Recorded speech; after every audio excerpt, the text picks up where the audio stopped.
Very, wow, very kalmado ang ano niya, ang bigay niya ngayon, pero And very, God- very evocative of, underdog energy. And underdogs are actually loved by Filipinos. alright. Pero eto, sige, bago tayo magtuloy, bro, itong press briefing na to, magbigay tayo ng ilang sulyap, no, kung ano ba nangyari kaninang umaga. Alright, take it away.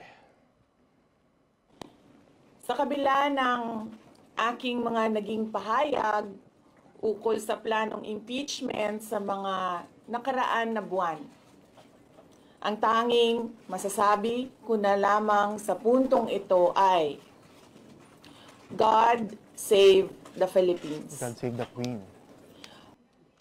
Alright. So, eto what if, bro?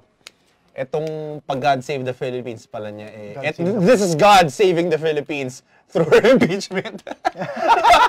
What if have you thought of it that way? What if ito yung way, di ba, ni Lord? Anyway, ako wait, yung sinabi ko, hindi ito opinion or side ng kumpanya. Akin lang to. Kaya Alvin lang to, anyway. No? So, wala ka dyan. Disclaimer. Hindi ito ang stance ng Daily Tribune. Tsaka wala naman tayo pinapanigan. Wala akong pinapanigan. So, ayun na nga. No?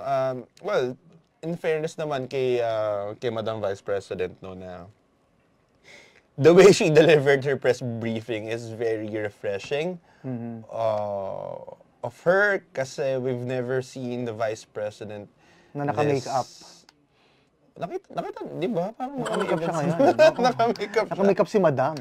Pero yun, this collected, this calm, and this, diba? kumbaga positive, very positive ang demeanor, no, ng ating Vice Presidente, kahit ito ay sa kabila ng kanyang pagka-impeach, no, na, well, possible na siguro tinatago lang niya,